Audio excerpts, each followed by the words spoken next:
Hello everybody, I am back for my WrestleMania 31 review. I decided I was going to get back into making videos, and I did Starcade 95, which everyone should go check out. But today I'm doing WrestleMania 31 because I watched it like the rest of you. Um, the chances are everyone here did watch it. I really like the feel of the show. There was a lot of energy to it. While the wrestling probably wasn't the best, you know the overall feel of the show was quite good. It felt quite high paced. Nothing kind of a few of the matches dragged here and there, but overall, I felt the quality of wrestling was quite high. So I did enjoy it. The first match I wanted to talk about was the first match on the card, besides the prelims, which I'm not really going to talk about because I wasn't really paying attention. But the seven-man ladder match for the Intercontinental title with Bad News Barrett defending his Intercontinental title against Daniel Bryan, R-Truth, Luke Harper, Dean Ambrose, Dolph Ziggler, and Stardust. Um, I really liked this match. It was good to see a ladder match at WrestleMania again. Um, it wasn't quite as good as some of the ones that were that happened in the past. It wasn't quite as crazy, but I do feel like the match itself kind of flowed quite well, and I enjoyed many aspects of it. For the most part, it was just a spot fest, though. But watching the match really showed, kind of really made me think about the depth of I guess you could call these guys the upper mid carders in the WWE. They do seem to be taking the Intercontinental title a bit more seriously now, and if these are the guys who are the contenders for it, that's quite good. I mean, while say Luke Harper and R-Truth, or even Stardust, I don't really see going for the WWE title anytime soon. They could easily kind of be pushed to that level. I feel because they all have the talent. Everyone was really good.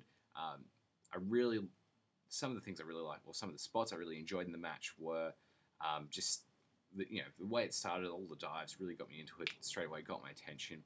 Stardust's general kind of craziness. I liked how he was hissing and screaming and stuff as he was jumping over the top rope and doing his moves and all that kind of stuff. It was really quite cool.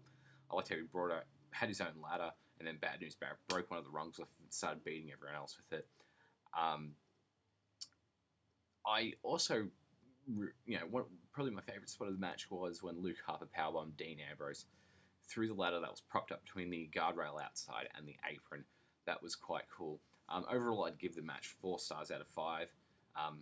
Maybe I'm overrating it a little bit, but what can you do? If I look down at my phone, it's because I actually have my star ratings for the matches written down.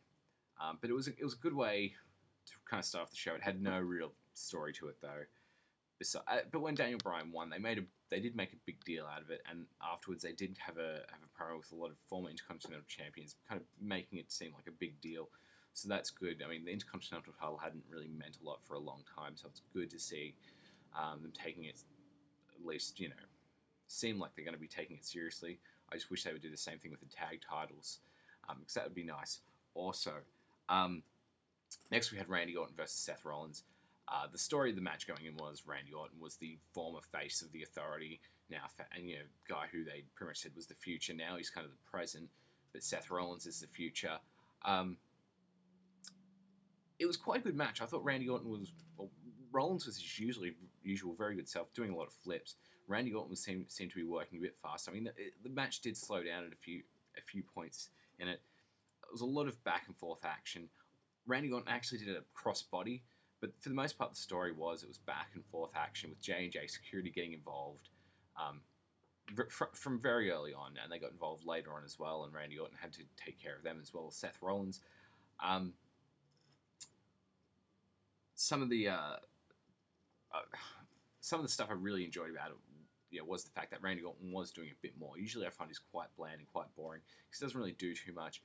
But he really kind of worked hard in this one, and it really showed because it was a better quality of match.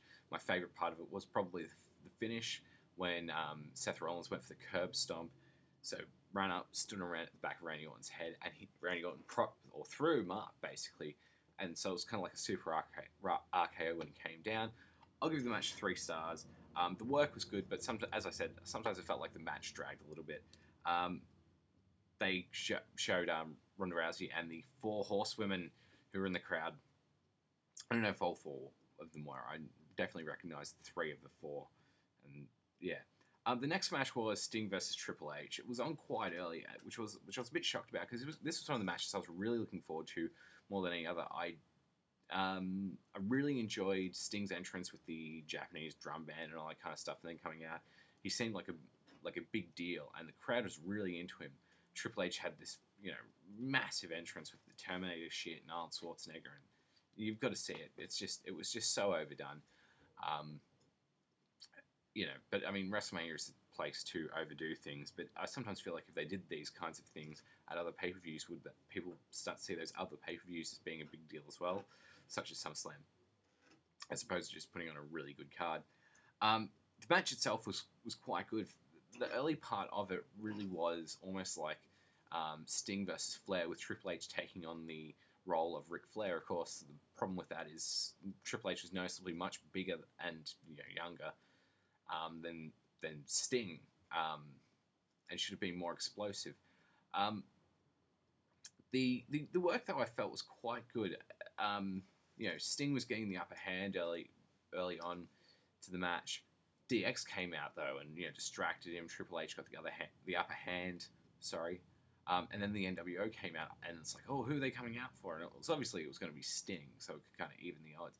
But overall, I don't feel like that really made sense. While Sting may have been involved with the NWO later on, NWO Wolfpack, I felt it really should with that was most of the casual fans will recognize Sting as being, kind of the NWO's main rival. He was the guy who represented WCW against the NWO, and that's how most people are going to remember him. So I felt it was a real shame that they had the NWO come out as opposed to miscellaneous wrestling legends. They continued working after the odds were evened. Sting broke. Triple H brought out the sledgehammer. Scott Hall handed Sting the baseball bat. Sting broke Triple H's sledgehammer with the baseball bat. That was pretty cool. Shawn Michaels came out and super kicked Sting. I kind of went, what the fuck? Sting and Shawn Michaels? Ugh. Doesn't compute. Anyway, Sting looked like he was going to win the match, and then he hit Sting in the head with the head of the sledgehammer at the end of the match, got the pin. And that was a really disappointing result to me. I thought Sting really should have won the match. I mean, there was no other way to go. It didn't suit the story they were trying to tell, which was the vigilante who was coming to right the wrongs. So I guess it just kind of says, it doesn't kind of say, the vigilante who seemed unstoppable and was the guy to stop Triple H. This big name from the past. It was a big deal. What couldn't do it. And that, to me, that kind of sucked. I'll give it 3 1/4. It was very exciting, and I really enjoyed Sting's dive from the top rope onto the members of DX. That was really quite cool. Next we had the Bellas versus Paige and AJ Lee. This match was quite good.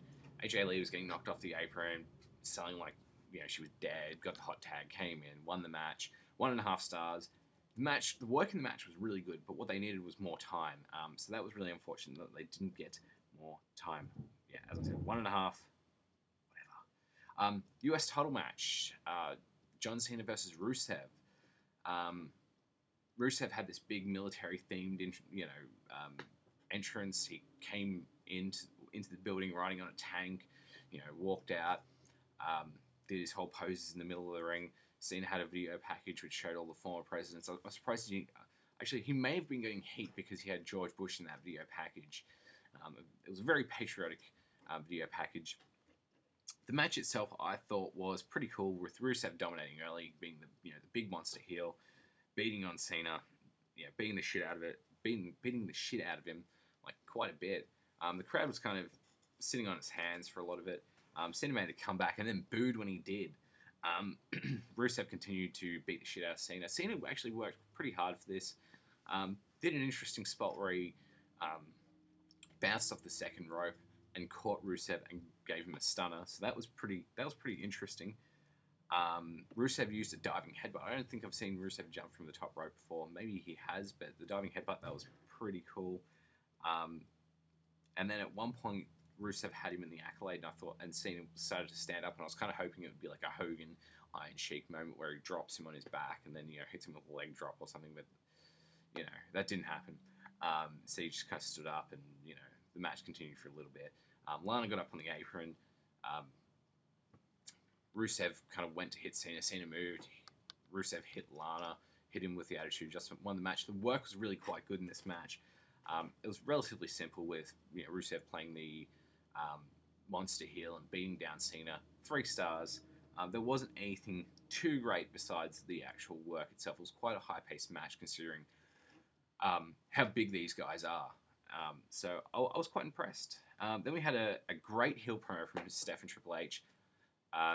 Basically where Steph, spoke about how far the WWE's come, and you're expecting her saying, it's all thanks to you fans, and she's like, it's all thanks to me, which was really quite cool. The Rock came out, it's like, you're full of shit, basically, and, as you would expect, and, Steph's like, what are you going to hit a woman? And Rock's like, no, and then she tells him to get the fuck out. He goes to the front row, gets Ronda Rousey in the ring, promos, greatness, Ronda Rousey's wearing an over 9,000 t-shirt. Oh, it was just so good. The Rock started beating Triple H. Triple H got thrown towards Rousey. Rousey just did a judo throw, threw him like it was nothing. And Steph went to slap Rousey, and she grabbed her arm, twisted it. And I'm guessing the match that's being set up is going to be a mixed tag match. I kind of hope that's okay with the UFC, because that would be really cool to see Ronda Rousey have a match in the WWE. She pretty much was she was massively over, massively. It was so cool. And she really is probably the biggest star in the UFC.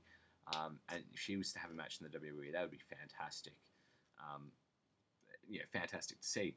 Next we had Bray Wyatt versus The Undertaker, and I wasn't really expecting much from this match because Bray Wyatt is Bray Wyatt. He's a great worker and a great athlete, but he was working with The Undertaker, and The Undertaker is quite old.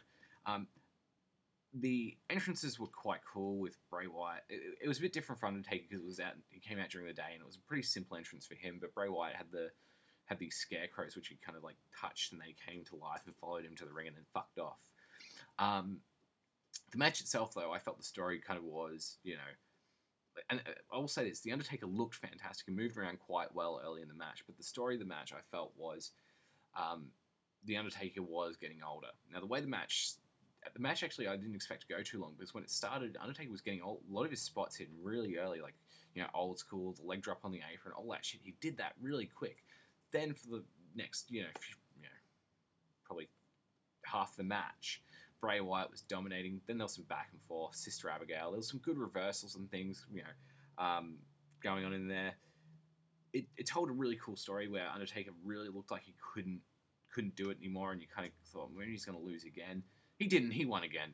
But you questioned it more so because he had lost the year before. I'll give the match 3.5 stars. I thought it was pretty good, but not quite up to Undertaker's usual match quality. But still, it was a much more intriguing match this year around than it had been previous years, except for with Lesnar. Though I never expected Lesnar to beat Undertaker the way he did. Next, we had the WWE title match. Brock Lesnar versus Roman Reigns, where Brock Lesnar beat the living shit out of Roman Reigns for most of the match. Just threw him around like a fucking ragdoll, suplexed him. I think I counted I'm just going to look down my notes for a second.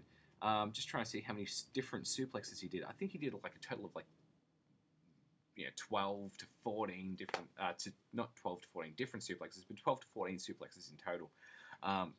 He did German, vertical, fisherman, backdrop, maybe one other one. Or maybe he just did the 4 different types of suplexes, unless there's one I'm forgetting. But he was just beating the shit out of Roman Reigns. He F5'd him 4 times. Roman Reigns made a comeback, was hitting him with Superman punch after Superman punch after spear. Lesnar was still kicking out. Seth Rollins' music hits. He comes out to the ring. I didn't expect it because I was so invested into the match. I was so amped up for it. I wanted to see Lesnar win.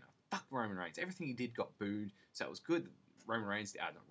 Seth Rollins came out. Cashed in his Money in the Bank. They made it a triple threat match.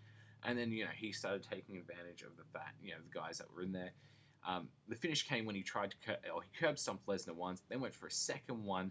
Lesnar reversed it into the picked him up on his shoulder, caught him and held him for the F5. Reigns hit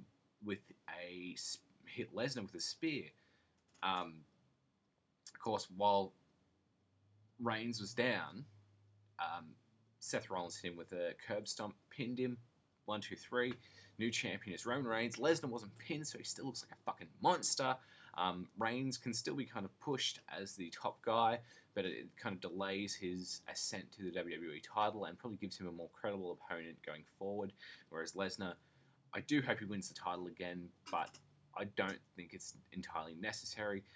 But I did like that they didn't pin him, they didn't kind of expose him, and the longer Lesnar goes without losing, I think the better. The more of a, he just needs to stay a monster, that because he's the most legitimate guy in the company. Like, he's like, when you put, like, when I was watching the match with Roman Reigns, looking at them, even though I knew that they were going to be leaning towards making Roman Reigns the champion, I was looking at it, I couldn't believe it. Like, it was like the Undertaker, Wrestlemania streak kind of thing.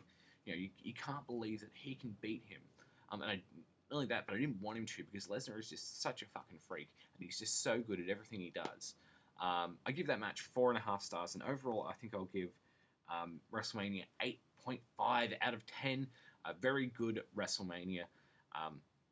Not the best ever in terms of match quality, which is the main thing I care about, but the overall feel of the show, the overall pace of the show was quite fantastic. Really, really worth watching. Probably going to be considered one of the better shows of the year. Maybe not the best, but definitely one of the better shows of the year. But the one thing for me that really let it down was a lot of the matches felt like they went a bit short. The promos went a bit long. While the main event was great and the opening match was great, some of the other matches in there that I expected more from, I didn't get. And also the decision with Sting and Triple H, who won that match. But overall, it was still it was just a really good show, and I think it flowed pretty well, besides some of the longer promos, but some of them were quite good. So overall, very good, 8.5 out of 10.